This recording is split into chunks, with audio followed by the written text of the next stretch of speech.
नमस्कार दोस्तों, मेरा नाम है मयंक और आप हैं हमारे इस नए YouTube चैनल ट्यूटर प्रोग्रामिंग पे। और हमारी चल रही है PHP CRUD की एक सीरीज। तो हम लोगों ने लास्ट वीडियो तक जो है डेटाबेस का स्ट्रक्चर और साथ साथ इसका जो फ्रंट एंड है यूजर से लेके जो एडमिन पैनल है वहाँ तक का हमने तैयार कर लिया था। अब हमें इसका डायनामिक काम करना है। सबसे पहला काम तो ये करना है कि इसमें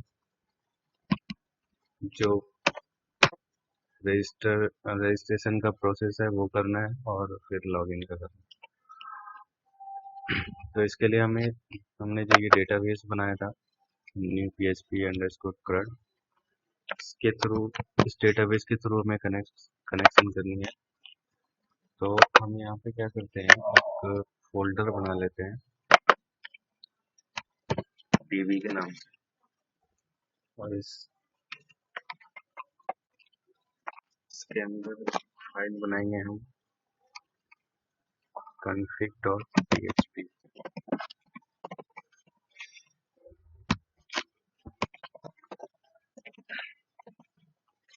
और नॉर्मली मैं यहाँ पे ज़्यादा कॉम्प्लेक्स करूँगा नहीं, मैं वेरिएबल ले लेता हूँ और मैं इसका लाइक कनेक्ट मेथड का यूज़ करते हुए कनेक्टिविटी का कोड लिख देता हूँ। तो मैं इसका लाइक कनेक्ट के अंदर हम 4 पैरामीटर पास करते हैं। पहला हमारा सर्वर नेम होता है, तो हमारा ये लोकल होस्ट ही है। दूसरा उस लोकल होस्ट का user ID by default root होता है और पासवर्ड तो हमने कुछ भी नहीं रखा है, बाय डिफॉल्ट ब्लैंक ही होता है। उसके बाद जो हमारा डेटाबेस है वो है न्यू PHP CRUD के नाम से। अब अगर यहाँ पे कनेक्शन में कोई दिक्कत आती है, नॉट अगर कुछ प्रॉब्लम आई, दैट मीन्स कि अगर ये फॉल्स हुआ तो यहाँ पे इको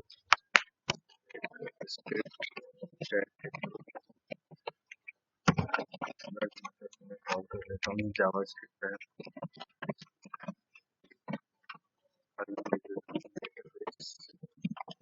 कनेक्शन।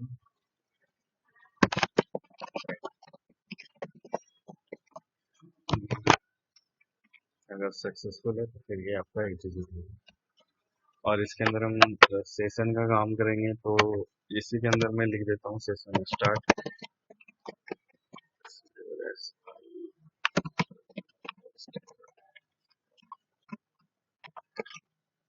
क्योंकि अगर आपने ये मेथड यूज नहीं किया तो फिर आप सेशन का भी यूज नहीं कर सकते। इसके अंदर कर सकता हूँ, दूसरा मेथड होगा, बट अभी तक हमने जो ट्राई किया है इसमें हमें ये मेथड लगाना ही पड़ता होगा।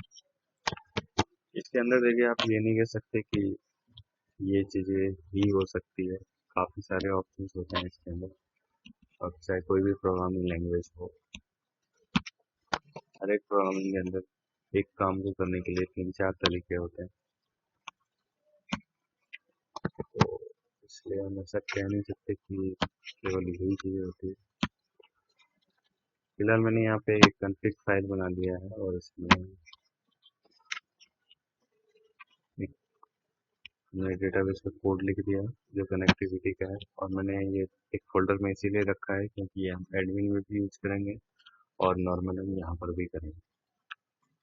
अब मैं इंडेक्स पेज के अंदर यहाँ पे डिस्प्ले कराऊंगा ब्लॉग के नाम के टेबल से, बट फिलहाल मैं एक रजिस्टर का प्रोसेस करना है इसको। तो देखिए, रजिस्ट्रेशन करने के लिए भी मैं फिर से आपको बता रहा हूँ कि काफ़ी सारे तरीके होते हैं करने के। यहाँ पर भी मैं आपको यही चीज़ बताऊँ, रिपीट करूँगा।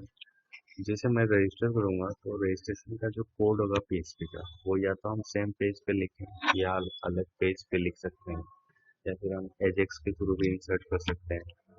तो मैं यहाँ पे क्या करता हूँ, एक पेज बना लेता हूँ। इसी के अंदर सपोज मैंने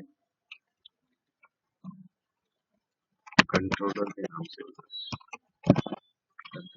PHP जो कंट्रोल करेगा डेटाबेस और यहाँ से जो रिक्वेस्ट आएगी उसके पीछे।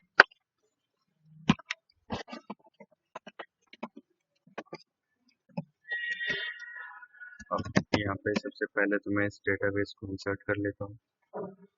सॉरी, डेटाबेस की जो फाइल है हमारी config.php। उसके बाद अगर लॉगिन रजिस्ट्रेशन पेज से रिक्वेस्ट आई है तो इस चीज़ को आइडेंटिफाई करने के लिए हम इसके नाम से करेंगे। इस कंडीशन के अंदर आपको लिखना है एक्सेप्ट मेथड के थ्रू। अब यहाँ पे जैसे रजिस्टर में जो आप फॉर्म का मेथड पास करते हैं पोस्ट या गेट, तो आप यहाँ पे $_ पोस्ट लिख दो। अगर आपने यहाँ पे मेथड में पोस्ट लिया है तो, अगर आपने यहाँ पे गेट लिया है तो फिर आप यहाँ पे गेट लिखो इस पोस्ट की जगह। तो ओवरऑल कहीं ना कहीं ये डिपेंडेंसी होती है कि अगर आप यहाँ मेथड पोस्ट लिखो तो वहाँ पे पोस्ट लिखना पड़ेगा, अगर गेट लिखो तो गेट लिखना पड़ेगा। तो गेट और पोस्ट में आई होप कि आपको अंतर पता होगा, काफ़ी छोटी चीज़ें हैं। सिक्योरिटी पर्पज के लिए आप मेथड पोस्ट ही यूज करो, बट अब मैं जो यूज करूँगा यहाँ पे, अब ये डिपेंडेंसी से अब कभी अगर मान लीजिए कि मैं वहाँ पर मेथड चेंज कर दिया, अब यहाँ पर भी हमें चेंज करना पड़ेगा। तो एक रिक्वेस्ट होता है जो कि दोनों को समझता है, चाहे आप वहाँ पे गेट करोगे या पोस्ट करो, आप यहाँ पे दोनों को ये रीड कर सकते हैं। इसलिए मैं यहाँ पे रिक्वेस्ट यूज करूँगा। अब मैं यहाँ पे लिख देता हूँ जो हमारा रजिस्ट्रेशन फॉर्म का नाम था, मतलब जो सबमिट वाले बटन का नाम, तो रजिस्टर। अगर रजिस्टर से गई होगी रिक्वेस्ट तो यहाँ पे मैं डिस्प्ले करा देता हूँ request from registration page, registration page. उसी तरह से अगर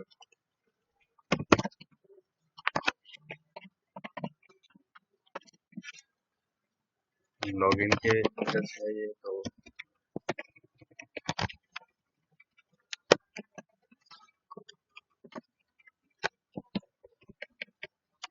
रिक्वेस्ट फ्रॉम लॉगिन पेज, ये बस मैं भी टेस्टिंग के लिए डालूँ ताकि मैं फॉर्म के अंदर में एक्शन मुझे मैं पास करूँ तो मुझे देखना है कि वो काम कर रहा है कि नहीं कर रहा है। तो एक्शन में मैं लिख देता हूँ db/controller.php और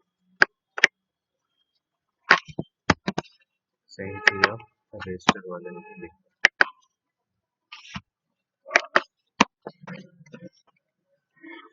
अब अगर आप यहाँ से चलाओगे इसको,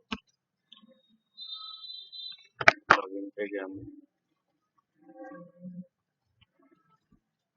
और मैं फिर लॉगिन पे क्लिक कर दिया, तो आप देखोगे यहाँ पे controller.php पेज खुलेगा और वहाँ पे लिखा हुआ आएगा रिक्वेस्ट फ्रॉम लॉगिन पेज।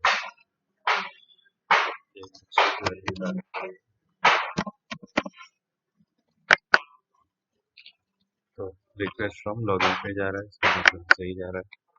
और अगर मैं यहाँ पे रजिस्टर वाले पेज में जाता हूँ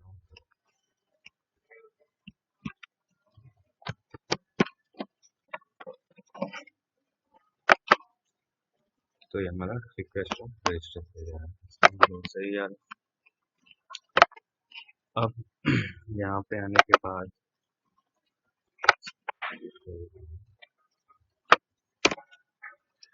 सबसे पहले रजिस्टर में क्या क्या फील्ड है, नेम है, ईमेल आईडी है और पासवर्ड।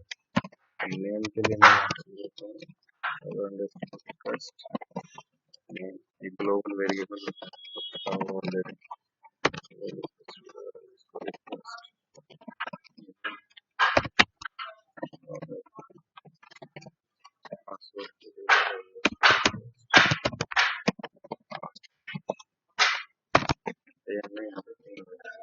हमारे यहाँ पे 3 ही है, 3 नेम, ईमेल और पासवर्ड।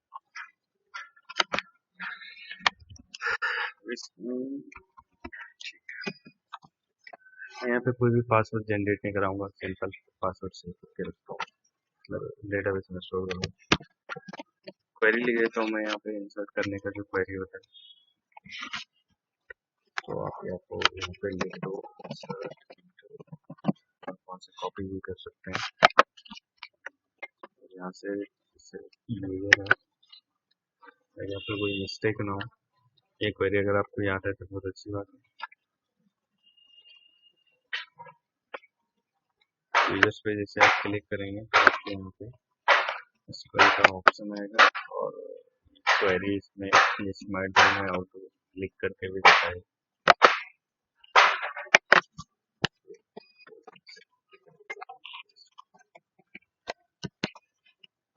इंसर्ट इनटू यूजर, तो आईडी तो हमें फिल करनी नहीं है क्योंकि ये ऑटो इंक्रीमेंट है। ईमेल आईडी, पासवर्ड करनी है, स्टेटस, ये सब तो ऑटो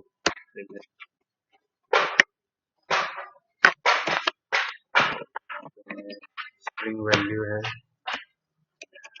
अगर नेम है तो वेयर क्या रहता है, इसकी वैल्यू आप सिंगल कोट में लिखोगे। उसके बाद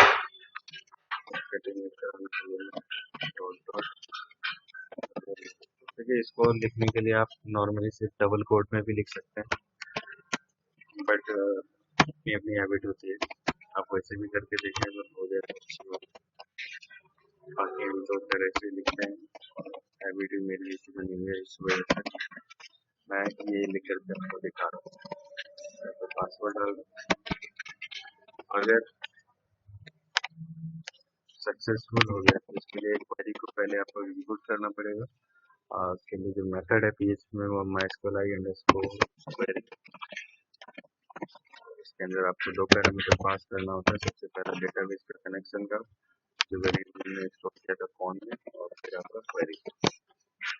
अगर ये सक्सेसफुल हो जाता है तो हम यहाँ पे क्या करेंगे, एक सेशन क्रिएट करेंगे, एक नया सेशन बनाएंगे सक्सेस नाम का। उसके अंदर हम लिख देते हैं सिंपल एक मैसेज,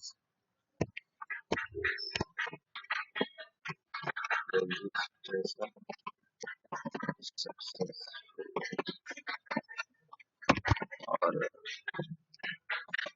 एक सेशन हम बनाएंगे यूजर आईडी का,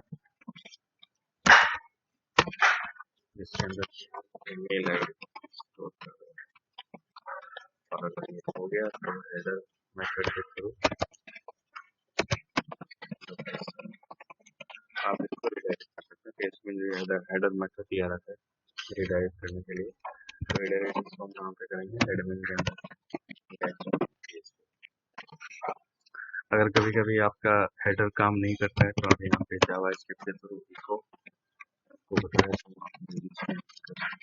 कभी कभी दिक्कत आता है तो हेडर मेथड काम नहीं करता है, तो आप यहाँ पे विंडो डॉट लोकेशन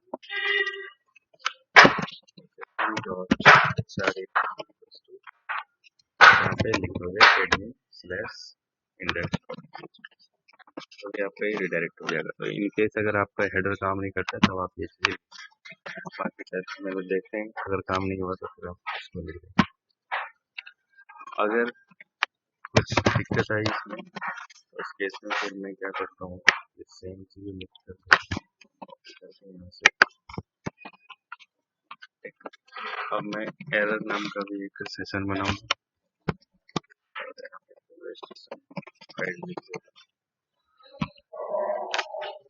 सेशन में यहाँ पे वैल्यू लाएंगे, लेकिन हुआ ही नहीं।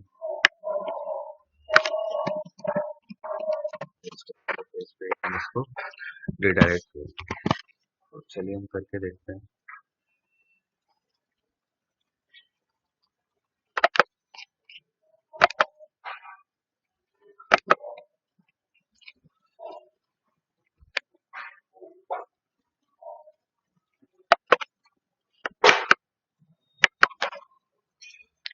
नाम में मैं डाल देता हूँ मेल में domain.com पासवर्ड रजिस्टर। तो हमारा ये बन के तैयार हो गया। और यहाँ पे कंट्रोलर जो हमारा डीबी के फोल्डर के अंदर रहते हैं, फोल्डर में पीछे जाना पड़ेगा तब मिलेगा एडमिन का। तो आपको फोल्डर पीछे जाने के लिए दो बार डॉट और स्लैश लगाना है।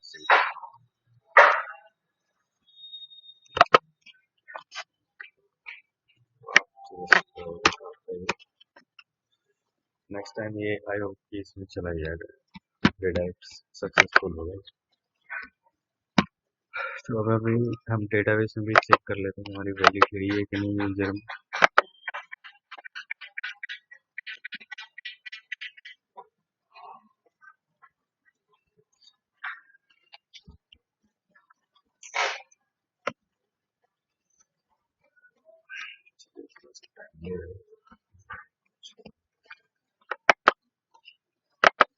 अब मैं सेम चीजें रजिस्ट्रेशन पेज के लिए मैं ये कोड ले देता हूँ।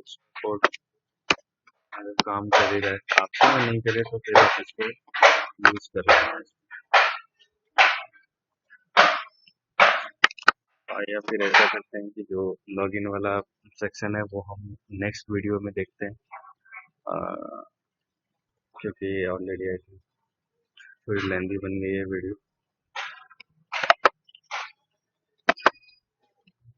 चेक कर लेते हैं। हाँ ये देखिए एक तरह से वैल्यू हमारी सही आ चुकी है, स्टेटस 1 डेट टाइम भी आ रही है सही। तो मिलते हैं फिर नेक्स्ट वीडियो में, और अगर आपको वीडियो अच्छा लगा हो तो प्लीज़ आप इसको सब्सक्राइब करें और दोस्तों में शेयर करें।